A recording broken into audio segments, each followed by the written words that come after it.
Bonjour et bienvenue dans mon éducation financière. Je suis Marie-La Tézina.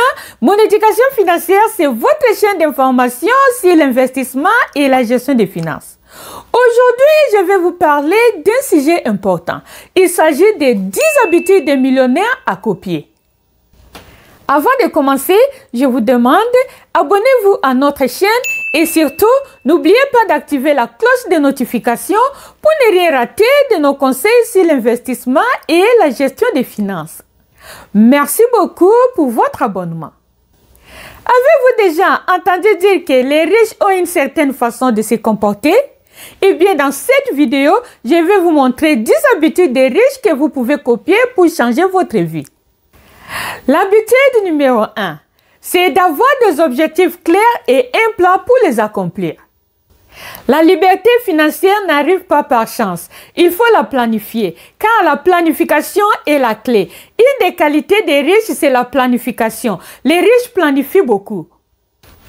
Par exemple, si vous voulez un revenu passif de 5 000 $ par mois à travers l'immobilier, il faut commencer à épargner dès aujourd'hui et à investir pour la mise de fonds.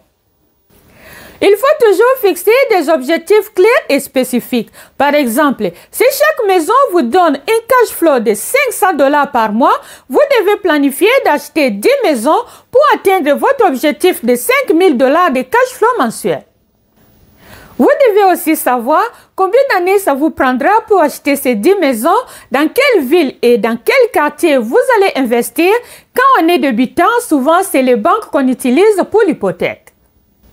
C'est aussi important de savoir d'où viendra l'argent pour la mise de fonds. Ça peut venir de votre épargne, de vos investissements ou d'une dette. Soyez de bons gestionnaires de vos projets. La planification est une décision. Vous devez être conscient de comment vous dépensez votre énergie, votre temps et vos ressources. Certaines choses ne valent pas votre énergie et votre temps. Par exemple, les mauvaises fréquentations qui vous empêchent d'atteindre vos objectifs. Une autre chose est d'avoir une liste de tâches à accomplir chaque jour. Cela vous permettra d'avancer vers vos objectifs et d'être concentré. Avoir une liste de tâches vous évitera de perdre de temps et vous donnera un sentiment d'accomplissement. Vous vous sentirez moins coupable quand vous utilisez le reste de votre temps pour le divertissement. L'habitude numéro 2. Beaucoup de millionnaires ont commencé à partir de rien. Une étude menée par Fidelity Investment montre que 86% des millionnaires ont commencé à partir de rien. Et la majorité de ces millionnaires vivaient dans une extrême pauvreté avant d'atteindre la liberté financière. Ce que vous devez comprendre ici est que parfois on n'a pas besoin d'argent pour créer de la richesse, mais plutôt des mindset, des habitudes, de l'éducation, de la passion, des visions, de bonnes habitudes, de pensées positives et de bonnes idées. Il y a un adage qui dit « Un porte-monnaie vide n'empêche pas la réussite », mais l'absence de mindset et d'ambition empêche beaucoup de personnes à réussir. Donc, permettez-vous de rêver, planifiez vos projets et mettez-vous au travail plutôt que de s'apitoyer sur vous-même. Restez concentré sur ce que vous devez faire. Cherchez des solutions légales pour changer vos finances et devenez la personne dont vous avez toujours rêvé. Il faut penser aux habiletés que vous avez. Quels sont vos points forts? Est-ce que c'est le commerce, l'informatique, l'éducation ou autre? Et commencez à les capitaliser. Concentrez-vous sur la solution et non sur les problèmes. Par exemple, si vous savez tresser les cheveux, profitez de votre temps libre pour offrir ce service. Si vous êtes enseignant, vous pouvez faire du tutorat. Si vous êtes informaticien, vous pouvez offrir des services de sites internet aux petites entreprises. Donc, il y a beaucoup d'exemples. Tout le monde a une qualité. En quoi est-ce que vous êtes bon? Utilisez vos compétences à votre avantage. La troisième habitude est que les riches choisissent leur environnement. Il y a une expression qui dit « Dis-moi qui tu fréquentes, je te dirai qui tu es ». Si on fréquente des gens, on est facilement influencé par eux. Donc, il faut bien choisir ton cercle d'influence. Les amis peuvent te rendre riche ou te maintenir dans la pauvreté. Si vous fréquentez des gens positifs, il est possible que vous deveniez positif. Si vous fréquentez des gens qui passent leur temps à parler des autres, vous finirez par devenir comme eux.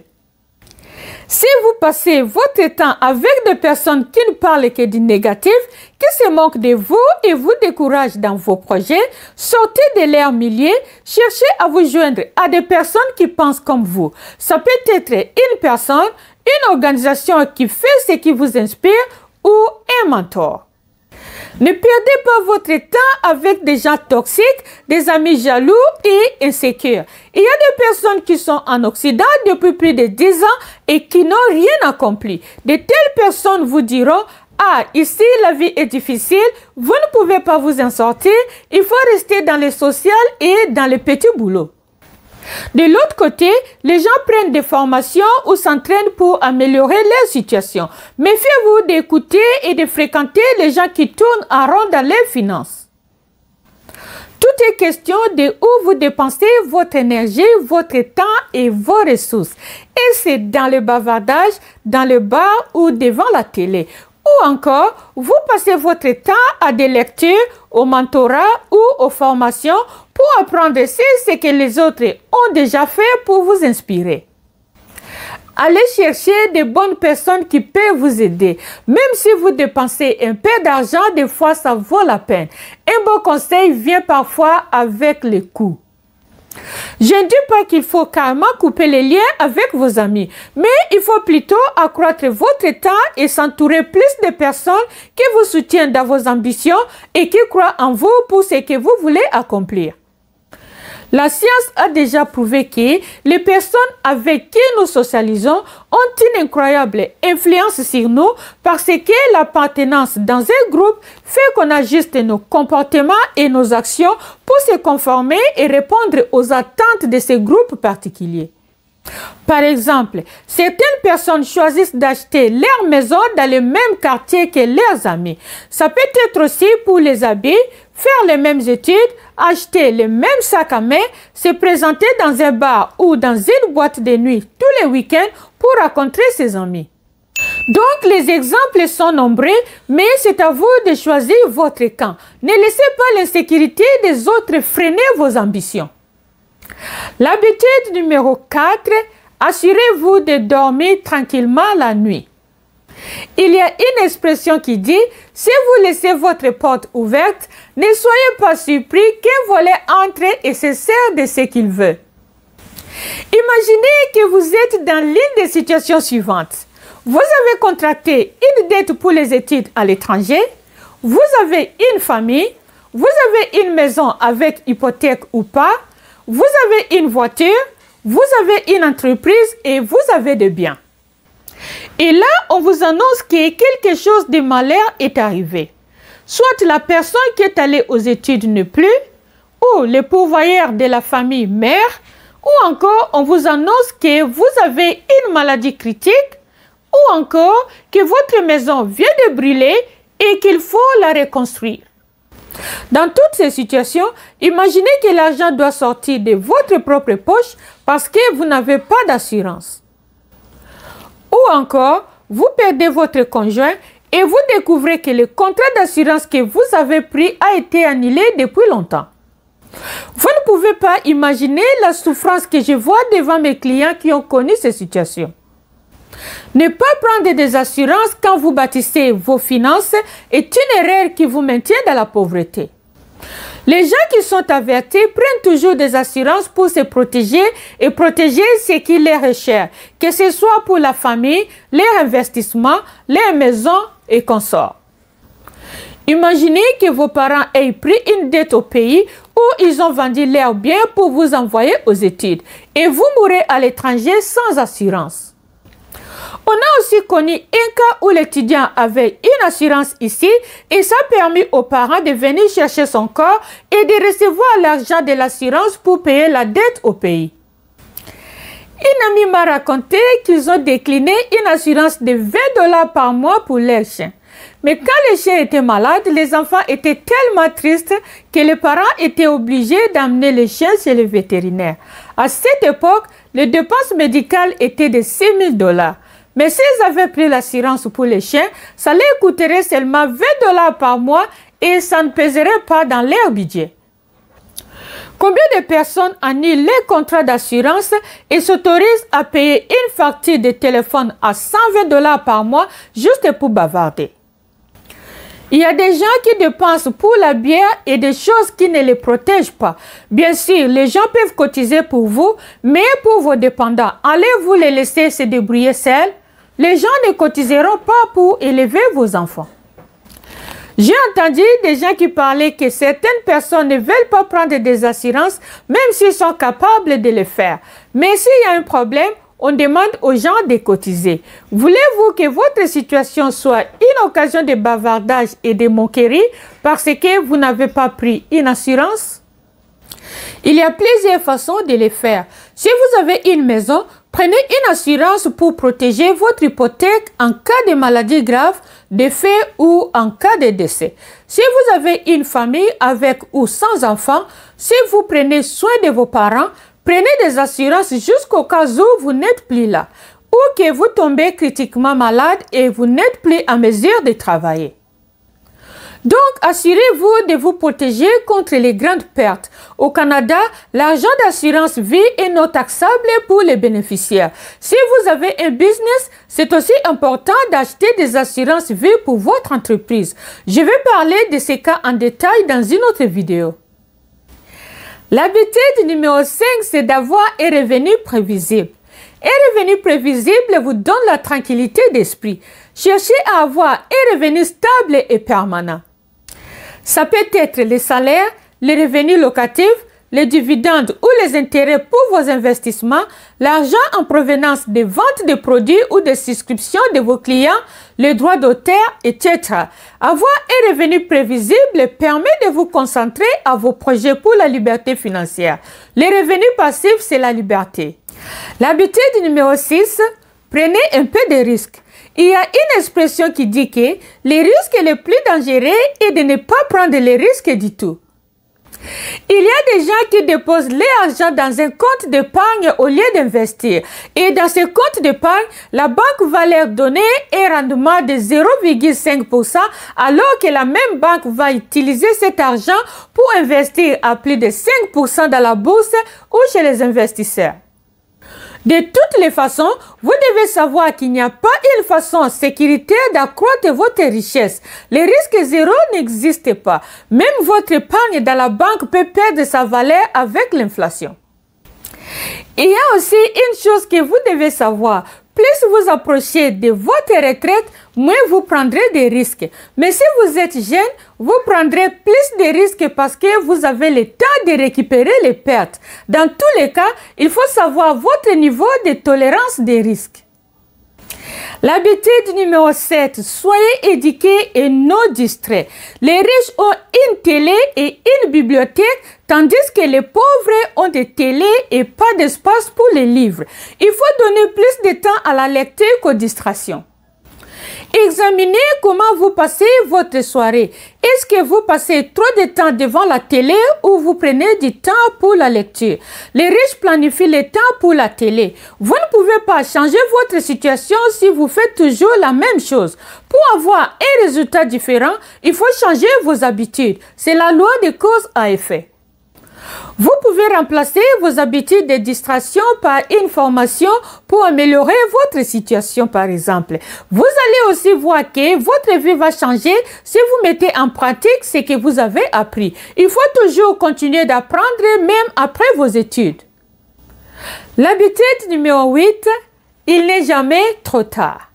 L'âge, c'est juste un nombre. Ce n'est jamais trop tard pour offrir au monde ce que vous rêvez.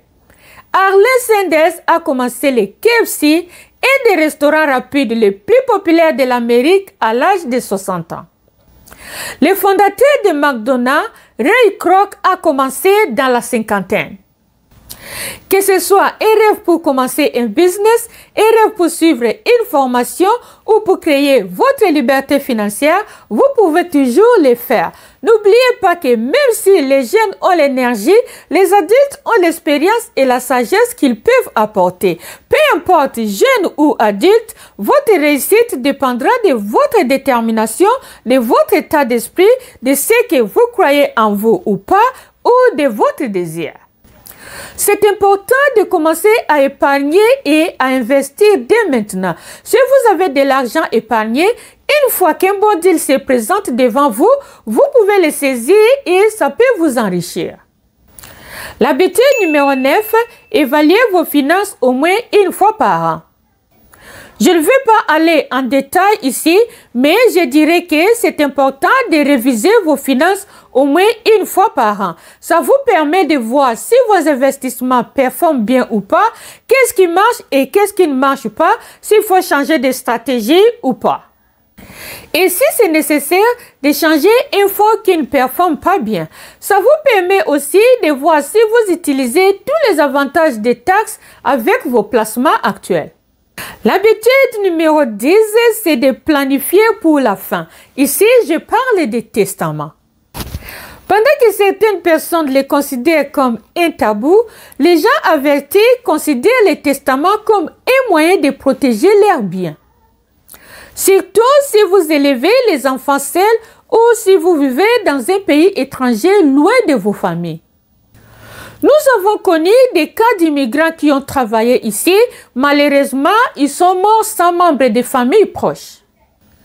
Personne n'avait le contact de leur famille au pays et dans ce cas, c'était un long processus pour atteindre la famille et leur donner le bien que les gens ont laissé.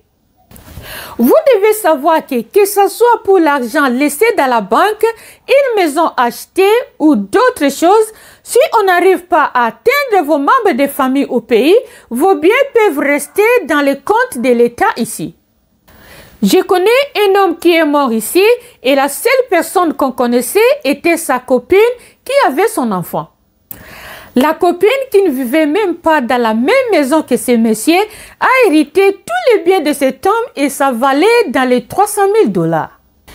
La copine ne connaissait pas non plus aucun membre de la famille de ce garçon au pays. Mais comme elle avait un enfant avec ce monsieur, elle avait tout hérité au nom de cet enfant. Mais si ce monsieur avait un testament, ses parents au pays pouvaient garder ne fût-ce que quelque chose, voir le corps et peut-être voir aussi leur petit-fils. Malheureusement, les autres n'ont rien eu et peut-être le petit garçon de 2 ans qu'il a laissé ne connaîtra pas la famille de son défunt père au pays. Écrire un testament ne précipite pas la mort, mais mourir sans testament peut vous coûter très cher en termes de frais légaux, de partage de biens et surtout de garde d'enfants. Si vous ne dites pas qui va élever vos enfants quand vous ne serez pas là, on risque de donner la garde de vos enfants aux personnes qui ne reflètent pas vos valeurs. Tout le monde peut faire un testament dès l'âge de la majorité. Que vous soyez pauvre ou riche, jeune ou adulte, c'est important. Il y a beaucoup de modèles en ligne pour vous inspirer. Ne pas avoir un testament peut aussi déchirer vos membres de famille quant au partage de vos biens. La pire des choses est que vos enfants se déchirent sur vos biens parce que vous êtes mort sans testament. Assurez-vous que votre testament est à jour. Vous pouvez toujours l'ajuster au cours du temps selon votre situation, mais il faut penser à l'avoir. Parlez à votre avocat et à votre comptable pour apprendre sur les stratégies de passation d'héritage sans taxe. Et surtout, n'oubliez pas de donner quand vous êtes encore vivant. Voici tout ce que j'ai prévu pour vous aujourd'hui. Je vous invite, abonnez-vous à notre chaîne si vous n'êtes pas encore abonné, aimez la vidéo et partagez à vos amis. Pour l'instant, merci et à la prochaine vidéo.